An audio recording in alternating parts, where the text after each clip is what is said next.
हम्म। Ma'am, जिस तरह से लोकसभा चुनाव की घोषणा हो गई है, इसको लेकर के आप में और जो इंडिया गठबंधन की जो में क्या समझौता हुआ है, कितनी सीटें आपको मिली? देखिए, हम इंडिया अलायंस का हिस्सा हैं और कांग्रेस ने जिस प्रकार से इंडिया अलायंस को बनाया है, अभी सीटों की चर्चा के लिए हमें निमंत्रण नहीं मिला है। भारत जोड़ो यात्रा जो थी, उसके समापन में हमको कांग्रेस की तरफ से निमंत्रण मिला है, लेकिन अभी सीट बंटवारे के मुद्दे पर अभी हमें निमंत्रण नहीं मिला है। तो क्या लगता है कितनी सीट आप लोग मांग कर रहे हैं एनडीए गठबंधन से? नहीं, हमारा उद्देश्य, हमारी पार्टी का, अपना दल का उद्देश्य है इस गठबंधन को मजबूती देना, और सीटों की संख्या ये हमारे लिए कभी भी अहम नहीं रही। अच्छा, आपके भी चुनाव लड़ने की चर्चा है लोकसभा के लिए, तो कहाँ से आप ताल ठोकेंगे? चर्चा ऐसी है कि आप मिर्ज़ापुर से भी ताल ठोक सकती हैं। अपना दल पार्टी की जो भी सीटें आएंगी उसमें नेतृत्व डिसाइड करेगा, पार्टी डिसाइड करेगी कि कौन सा कार्यकर्ता किस लोकसभा क्षेत्र की सीट पर प्रत्याशी होगा। मैम, बात अगर करें इंडिया गठबंधन की, तो गठबंधन की बांधें धीरे धीरे टूटती नजर आ रही हैं। अभी हाल ही में बनारस के पूर्व सांसद रहे राजेश मिश्रा कांग्रेस छोड़ करके भाजपा में गए। उनके जाने के बाद से लगातार कई सारे नेता छोड़ करके कांग्रेस के साथ जा रहे हैं। तो ऐसे में नहीं लगता है कि आगामी जो लोकसभा चुनाव है उस पर असर दिखाई पड़ेगा? देखिए, जो इंडिया गठबंधन में हम जितनी भी पार्टियां शामिल हैं, सबका उद्देश्य है बड़ी मजबूती से इंडिया गठबंधन को हर छोर पर मजबूती देते अपने प्रत्याशियों को जिताना। और जहां तक ये चुनाव का माहौल है, लोगों का आना और जाना ये सामान्य घटनाक्रम होता है।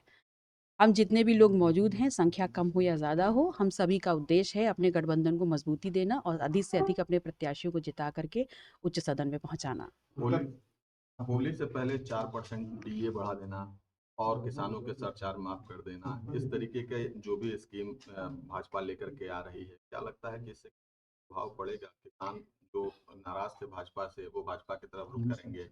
देखिए, चुनाव से पहले तमाम सौगातें जो जनता के बीच में उजागर की जाती हैं, वो सभी चुनाव से जोड़ करके देखी जाती हैं। लेकिन मुझे ऐसा लगता है कि विपक्ष हो या सत्ता पक्ष, जिन मुद्दों के आधार पर चुनाव में उतरता है, जनता उससे अपने आप को कनेक्ट करती है और उस आधार पर वोट देती है।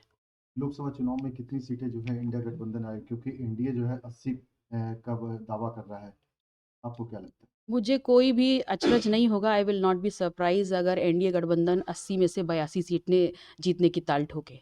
हालांकि हम विपक्ष में हैं, तो हम ये ज़रूर कहेंगे हम मजबूती से हर सीट को लड़ेंगे, और जितनी भी सीटें हम मजबूती से लड़ करके जनता को अपने पक्ष में कर पाएंगे, वहाँ हमें सफलता भी हासिल होगी। कैसे करेंगे? बंगाल में जो है कहा जाए ममता बनर्जी अलग चुनाव लड़ रही है, यहाँ से मायावती ने भी अलग लड़ने का ऐलान कर दिया है। तो ऐसे में इंडिया का गठबंधन कैसे बिगड़ी?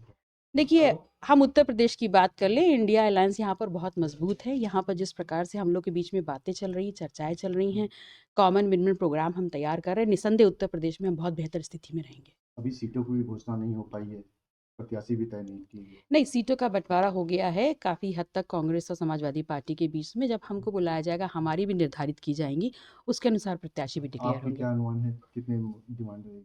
मैं तो इंडिया अलायंस में जो भी रहे, हमारा मूल मंत्र सिर्फ इतना है कि हम ज़्यादा से ज़्यादा ताकत देने का काम करें। मीडिया पर चुनाव पर प्रचार करेंगे आप? बिल्कुल, अगर मुझे ये मौका दिया जाएगा, ज़िम्मेदारी दी जाएगी, तो क्यों नहीं प्रचार करेंगे, बिल्कुल करेंगे। बाबा रामदेव जैसे हस्ती आकर के मंच पर, मीडिया के मंच पर बीजेपी का प्रचार करते हैं, क्या लगता है कि इससे कोई फर्क पड़ेगा? मुझे फ़र्क इस बात से पड़ता है कि हम किन मुद्दों को लेकर के इंडिया अलायंस को मजबूत करेंगे।